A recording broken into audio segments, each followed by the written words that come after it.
So, Austin, I'm assuming the energy in the building in Ann Arbor was not low to start that game back on Saturday. You guys were up there for all of it. I saw you and Berm had all kinds of coverage from the field, from the locker room area, from all over. You had all angles covered. What is the experience like for media going up to Ann Arbor? How is Ann Arbor just as a place to go and do your job compared to, like, you've covered college football, not just here, but when you were with Tennessee and other places that you've covered it? Like, how does the experience compare going up to Ann Arbor? I think it's one of the worst, to be honest with you, Bone. And, I like that. It makes me feel great.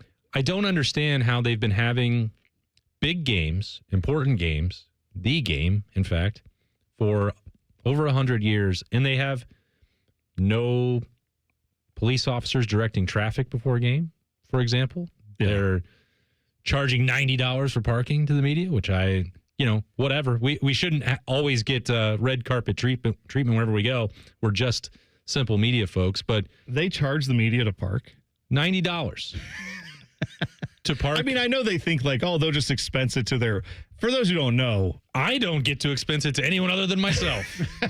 Right. So yeah, a lot of people are probably in your boat these days too. But like, no, that's just like common courtesy. Is not every media member ever gets a parking pass, but they understand people. Usually, most places know you're doing your job. Here's a section of parking that's for the people who have to work this thing, and they would be here no matter what. That's their job. They're not here as fans.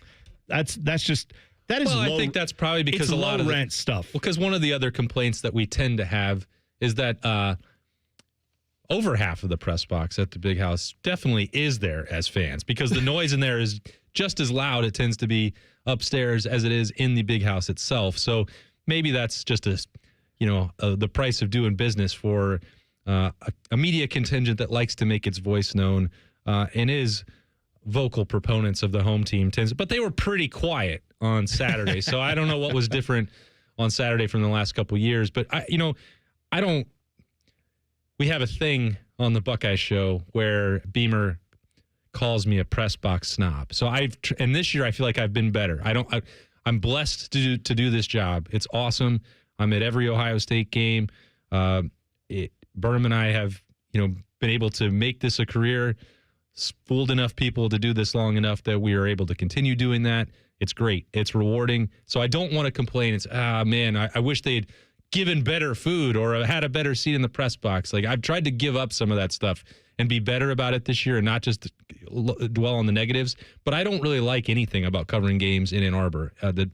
Everything about the way they handle their traffic, the way that they do their credentialing process, paying for parking, walking around the stadium in the midst of, everyone trying to leave in the fourth quarter to get to the press conference.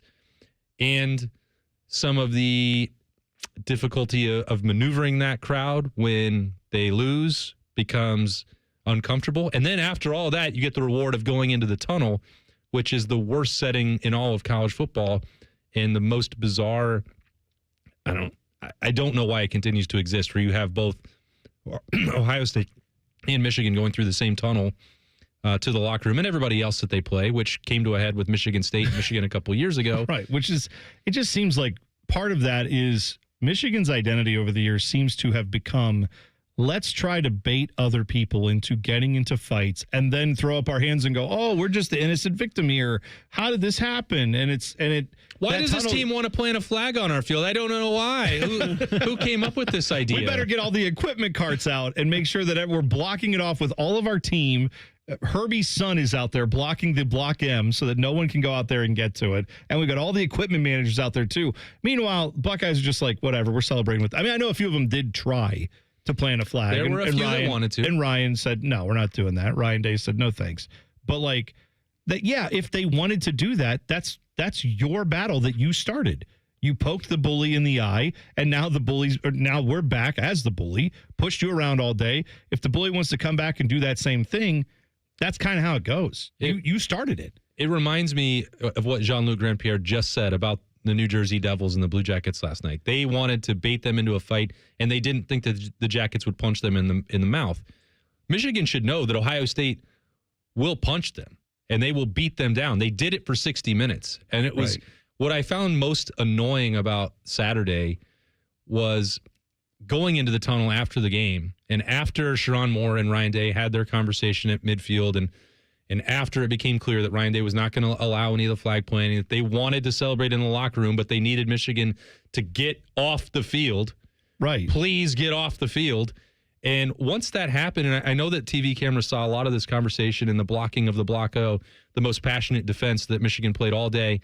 Well, after they did get in the tunnel, 20, 25, 30 players stayed at the bottom of it. There was security separating Ohio State from Michigan while the Buckeyes were trying to celebrate with their fans, while Berm was snapping pictures of the guys, hanging out in the with all the fans that had come down to that front row.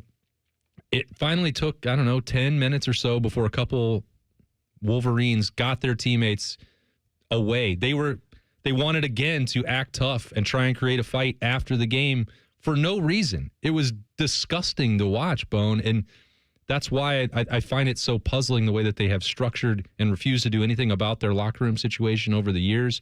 But I know that the television cameras didn't catch that part. You just thought it was all over. No, Michigan still wanted to do more, or at least pretend like they wanted to do more, even after they got off the field. Well, and let's be clear. I don't think anybody at Ohio State, at least last year, necessarily wanted their guys fighting.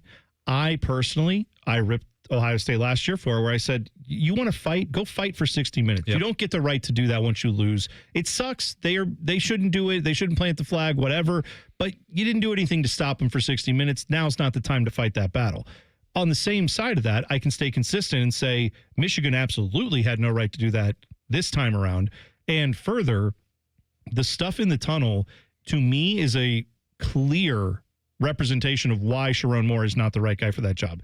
Because any coach worth their salt would have said at that point, if you are someone who I want to build a program the right way. I want to build a national champion. I don't want to just rest on other people's laurels or be high-fiving Connor Stallions whenever he puts a disguise on and shows up again at the game.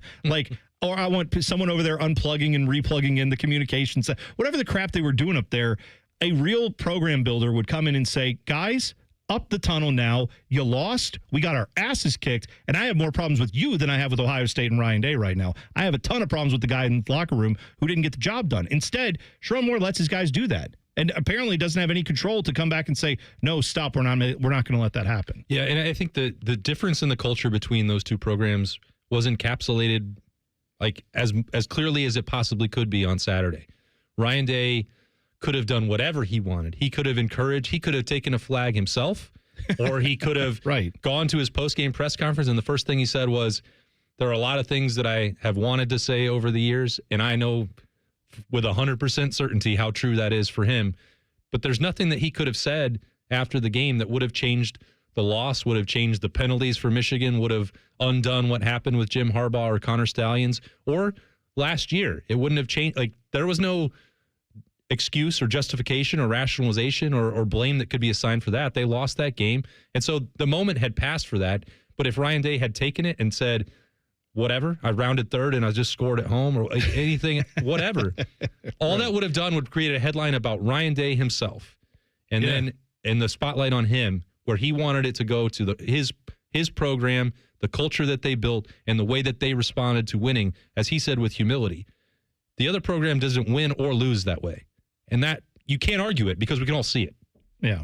And I think, again, I have had my issues with how it has gone the last few years in the rivalry game with Ryan Day. However, one thing you cannot say about Ryan Day ever, and now it appears he's turned the corner in the best way possible, is that even in those times where there were losses, he handled it with class and he tried to do something that would build the program the right way. And I feel like you're not getting that at Michigan right now. Isn't it funny that that's what they view as their whole identity? Yes. And that's their whole thing is the Michigan man crap. We're the ones we win with class. We lose with class. No, you don't. You don't win with class. You don't lose with class. We just saw that. It's all done. By the way, speaking of class, Lane Kiffin.